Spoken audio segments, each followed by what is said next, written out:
Hey everyone, welcome back to Malaysia in Focus, where we dive deep into the political, social, and cultural stories shaping our nation.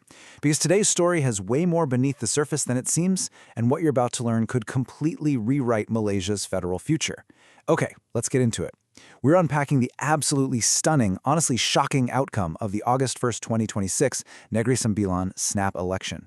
Now, if you follow Malaysian politics even casually, you know Negeri Sembilan has historically been this super crucial anchor state for Prime Minister Anwar Ibrahim's coalition. It was seen as a totally safe bet, a real stronghold.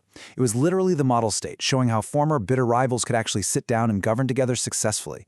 But in politics, as we all know, things can flip in the blink of an eye.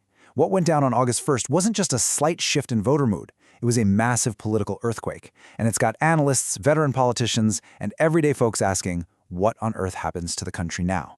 So the big question we really need to figure out today is this.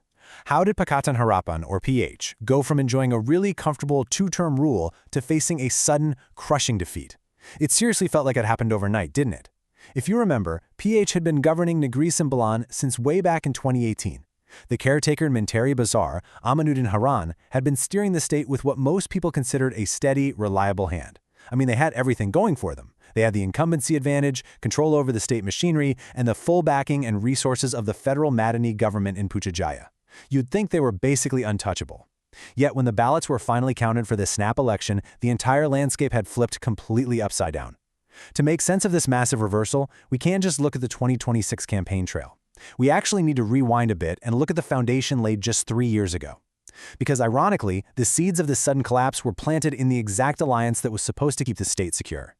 Let's jump back to our baseline in 2023. You really have to remember the vibe back then. Following the 15th general election in late 2022, Malaysia was locked in this massive federal deadlock. Nobody had a clear majority. So to break that intense standoff, the reformist Pakatan Harapan coalition and their traditional, historical rivals, the Malay National Barisan Nasional, or BN, decided to do the unthinkable. They formed a unity pact. It was a marriage of convenience, plain and simple, designed to stabilize the government against a surging opposition, Perikatan Nasional, or PN. And this exact federal unity model was then copy-pasted directly into Negeri Sembilan for the August 2023 state elections. Basically, PH and BN agreed to a ceasefire. They promised not to contest against each other, and instead, they pooled all their resources, their campaign machinery, and their voter bases to block PN from gaining any real foothold in the state. And honestly, at the time, it looked like a stroke of sheer political genius. Just look at the massive purple and blue dominance from that election. Out of 36 total seats in the state legislative assembly, PH secured 17 and BN took 14. Together, they commanded 31 seats. That is a massive, seemingly impenetrable two-thirds supermajority. It was totally overwhelming. Pakatan Nasional was basically left fighting for scraps, ending up with just 5 seats. Amanuddin Haran was sworn in for a second term, and from the outside looking in, the PHBN alliance in Negeri Sembilan looked like the strongest fortress in all of Peninsula Malaysia. It became the absolute poster child for how the unity government could work flawlessly at the state level. People were pointing to it saying, see, this grand coalition actually works. But, as we're going to see, right beneath that shiny supermajority, the ground was way less stable than those impressive numbers suggested. The foundation had some pretty serious cracks. Quick pause here. If this breakdown is giving you a clear picture of how quickly our political landscape can change, hit like and subscribe right now. Staying subscribed means you'll always be one step ahead on Malaysia's biggest issues. Being part of this informed community gives you the full context behind the headlines, so definitely don't miss out on our future explainers. Okay, so how did that massive 2023 supermajority turn into a full-blown crisis? Well, it all boiled down to a highly complex, localized royal deadlock involving 2 different claims to the throne, and how the state leadership managed, or actually totally mismanaged it. Now, I won't get bogged down in the dense legalities of royal succession, but the situation got incredibly heated very fast. The tension just kept escalating until eventually 14 UMNO assemblymen, who were the absolute linchpins of the BN coalition in the state, decided they had enough. They abruptly pulled their support for the PH chief minister. They publicly cited his poor handling of the monarchy crisis as their final breaking point. And this sudden, dramatic withdrawal? It acted like a sledgehammer. It immediately collapsed the unity government in the state. Amanuddin Harun lost his majority literally overnight and had absolutely no choice but to dissolve the state assembly. That single decision threw Negeri Sembilan right into a chaotic snap election, without any real ground preparation. But to truly grasp why this royal dispute was such a massive powder keg, we have to understand the unique cultural fabric of Negeri Sembilan. This isn't just about politicians arguing in an air-conditioned assembly hall in Seremban, you know? Political analyst Bridget Welsh pointed out something absolutely essential. The state operates heavily on adat prapatith. For those who might not know, adat prapatith is a unique matrilineal customary law system that's deeply embedded in the local culture. The royal elite dynamics here aren't distant or disconnected from the people. They are tightly intertwined with local communities, tribal chiefs, and very close-knit social networks. Think of it like a giant extended family where everyone knows exactly where they stand. So, when the state government was perceived to be mismanaging or acting insensitively toward these traditional royal positions, it didn't just offend a few elites at the top. That anger rippled right down to the villages. The conflict became incredibly personalized for regular, everyday voters. It raised the stakes in local communities, turning what could have been a bureaucratic political dispute into a raw, emotional, and cultural flashpoint. You just don't mess with tradition in Negeri Sembilan, and the state government learned that the hard way. This massive wave of cultural unease opened a really wide door, and the opposition walked right through it. When the campaign trail kicked off, the former unity partners were totally split. BN, searching for a new path to power, formed an unprecedented localized pact with Pakatan Nasional, and their strategy was clear, simple, and devastatingly focused. As Bridget Welsh noted, and this is a really crucial quote to keep in mind, the whole Malay-Muslim threatened narrative is very effective, especially in a competitive state like Negeri Sembilan where it can go either way. BN and PN leaders heavily leaned into this exact rhetoric to consolidate the Malay electorate. They painted the incumbent PH government as a direct threat to Malay unity and traditional institutions, capitalizing entirely on that fresh anger over the royal friction. Structurally, this specific narrative was the main engine driving the BN-PN campaign strategy. It was basically a perfectly timed message for an audience that was already feeling highly defensive of their culture. Now, why was that specific narrative so mathematically devastating? Let's break down the demographics of Negeri Sembilan.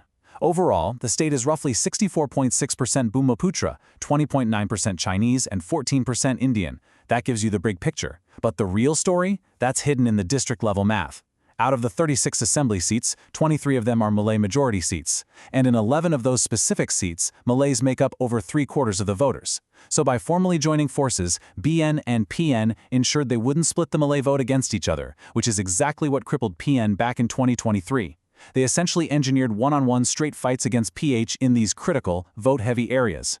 They took UMNO's deeply rooted local machinery, we're talking the neighborhood chiefs, the local branches, and combined it with PASA's highly motivated grassroots influence. This created a massive united front specifically laser-targeted at these 23 crucial seats. It was a numbers game, plain and simple, and BN and PN played it perfectly. However, to say this election was purely decided by royal tussles and racial rhetoric would be missing half the picture. We have to talk about the economy. Every day, kitchen table issues were severely impacting grassroots sentiment way before the royal crisis even hit. While the political elites were busy arguing over coalitions and royal titles, ordinary folks in the rural and semi-urban constituencies were feeling a massive financial squeeze. We're talking about the rapidly rising cost of living that makes a simple trip to the grocery store super stressful. There were severe ongoing concerns among Felda settlers about their livelihoods and land generation. There was a desperate need for better agricultural subsidies as fertilizer costs just kept shooting up. Plus, there's this huge structural issue with youth migrating away from rural areas to cities like KL to find work, leaving aging populations behind in the villages. These deep economic pressures created a baseline of really intense frustration. So when a newly united BN-PN pact came along offering a total change of direction, voters who were already economically fatigued were highly receptive. They were tired, they were struggling, and they were ready to switch their allegiance away from an incumbent PH government that just didn't seem to be fixing their daily problems. And this brings us to a frankly mind-blowing statistic that shows just how vulnerable Pakatan Harapan really was beneath the surface. The number 11. Back in the 2023 state election, when PH and BN were best friends and won that massive supermajority we talked about, 11 of those seats were won with majorities of less than 1,000 votes. Let that sink in for a second. Some of these seats were won by just a few hundred votes. The margins in Negeri Sembilan have always been razor-thin. It is a highly competitive battleground. So think about the formula we just built. If you take those highly competitive seats, you add the cultural anger over the royal crisis, you add the deep economic frustration of the grassroots, and then you ensure the BN and PN votes are mathematically combined instead of split, it becomes devastating for PH. Those razor-thin margins didn't just shrink, they completely evaporated overnight. Which leads us directly to the dramatic reversal of August 1st, 2026. Pakatan Harapan went from holding 17 seats in 2023 all the way down to just 11 seats. It was a massive, stunning contraction of their power.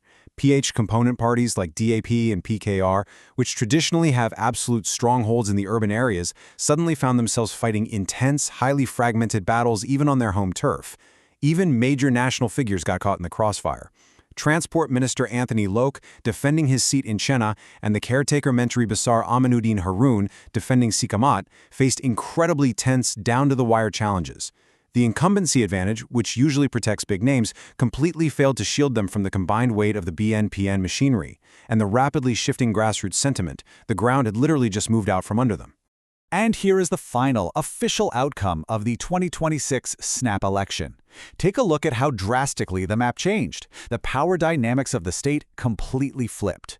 The newly formed BN-PN pact successfully captured 25 out of the 36 seats. That is a commanding two-thirds supermajority, completely ending Pakatan Harapan's two-term rule in one swift blow. UMNO bounced back significantly by capturing the lion's share of the rural seats, proving their machinery still works when it's aligned correctly. Meanwhile, PAS and Bersatu, running under the PN banner, expanded their reach much deeper into the state. The state that was once the absolute shining example of Anwar Ibrahim's federal unity government working in perfect harmony at the local level was now entirely in the hands of this new conservative alliance. It was a total reset of the political board.